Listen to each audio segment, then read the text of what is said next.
What if I told you you've never actually lived in the past? And, well, you've never truly reached the future either. It's kind of wild to think about, but the truth is, the only place your life has ever existed is right now. Today in this explainer, we're diving deep into one of the most powerful, literally mind-bending concepts ever popularized by the philosopher Alan Watts, the eternal now. If you've been dealing with anxiety, overthinking, burnout, or just feeling a general sense of existential confusion, this concept is an absolute game changer. But before we get to the solution, we really have to take a hard look at how we're operating right now.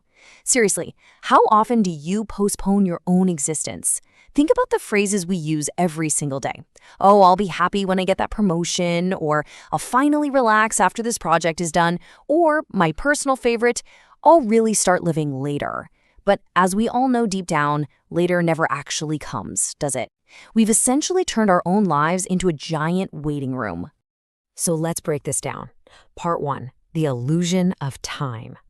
Let's start with a brutal truth. Most people are suffering immensely simply because they do not live in actual reality. Period. We spend our lives bouncing between two completely fictional zones. On one side, you've got regret, which is literally just a memory of the past. On the other side, anxiety, which is simply our imagination of the future. Think about that. The past is entirely a memory, and the future is entirely made up. But your brain, oh man, your brain treats both of these non-existent things as real, immediate, physical threats. Psychology actually has a term for this whole shebang. It's called mental time travel. And this is exactly why you lie awake at night replaying some slightly awkward conversation from 5 years ago, or why you completely stress out over things that haven't even happened yet. You are completely exhausting yourself, just draining your energy, all while sitting perfectly still and doing absolutely nothing in the present moment.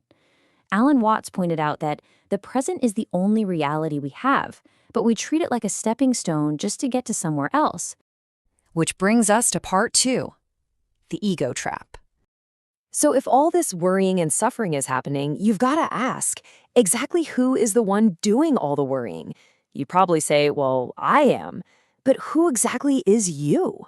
Alan Watts had this brilliant, kind of funny phrase for this. He called it the skin-encapsulated ego. Basically, it's this deeply ingrained false assumption that you are a completely isolated, separate little individual, just trapped inside your physical body, looking out at a world that is totally separate from you. But both modern science and ancient wisdom completely dismantle that idea. I mean, look at the literal facts of our connection here. Your body is physically made of stardust. The breath in your lungs is part of a shared cycle with the trees right outside your window. Your thoughts are constantly being shaped by your environment. You are not separate from life. You are life, experiencing itself. Yet the ego constantly whispers lies to you.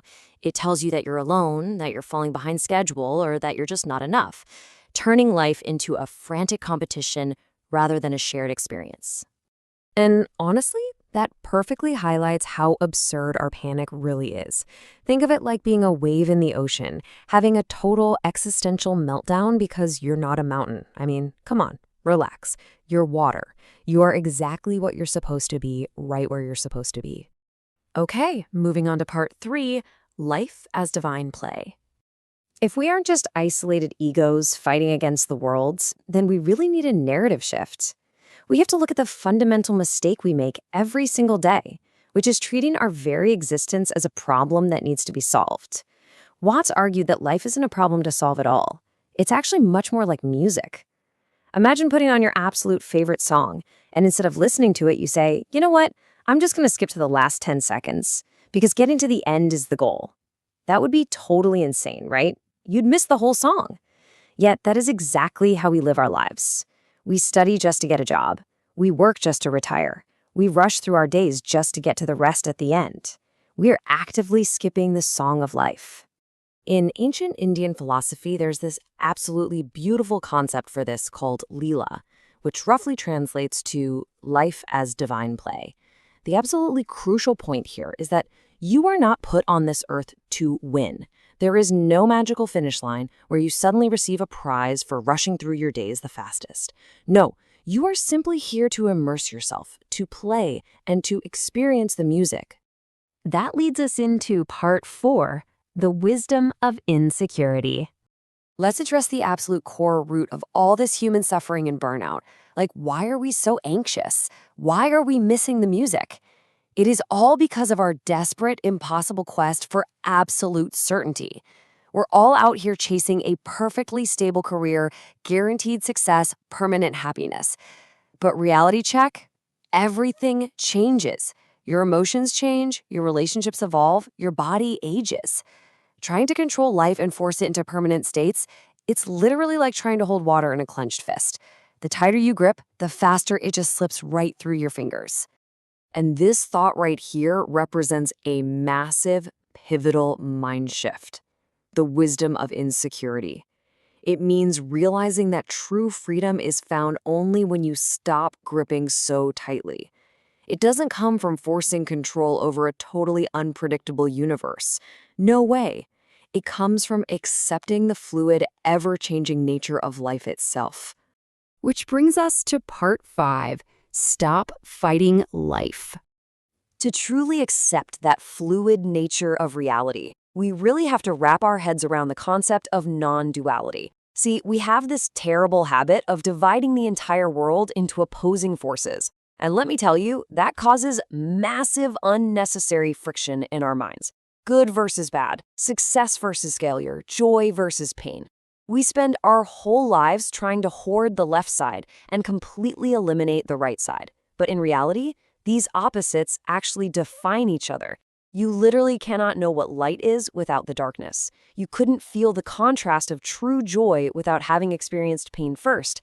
If you attempt to eliminate one, you eliminate both of them.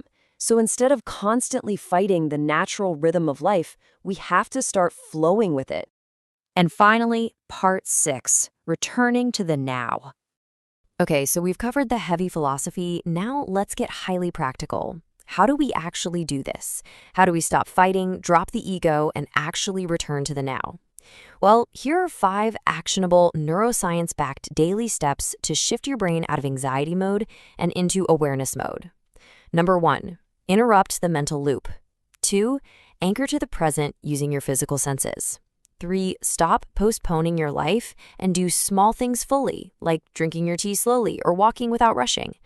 4, question your ego's story. And 5, treat life like a game. Laugh more and take things lightly, because the moment you take life too seriously, it becomes incredibly heavy. Let's look closer at 2 of the most powerful steps on this list. Step 1 is to ask yourself this single, incredibly grounding question. Is this happening right now? Next time you catch yourself spiraling, overthinking, or replaying the past, just stop and ask yourself this. Seriously, 90% of the time, the threat you are stressing over isn't even real. It's a ghost. This simple question acts as a total circuit breaker for that mental time travel we talked about, and it pulls you immediately back into reality.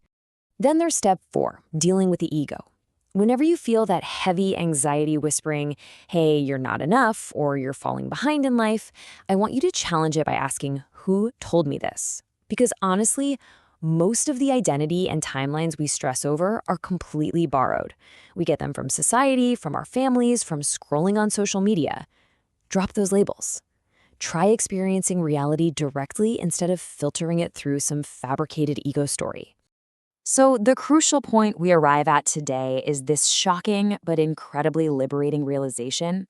You are not late. You are not behind schedule. You were never missing out on life. You were just not present for it. And the really beautiful thing is, the very second you choose to return to the now, life immediately stops being this exhausting struggle to survive and transforms right back into a pure, beautiful experience. Because the truth is, life is not later. Life is this exact moment. We spend years treating the present like it's just a waiting room for a future that, ironically, will only ever arrive as another now. So the next time you find yourself rushing just to get to the end of the day, or gripping so tightly to an illusion of control, stop and ask yourself, if you were always living for tomorrow, who is actually living your life today?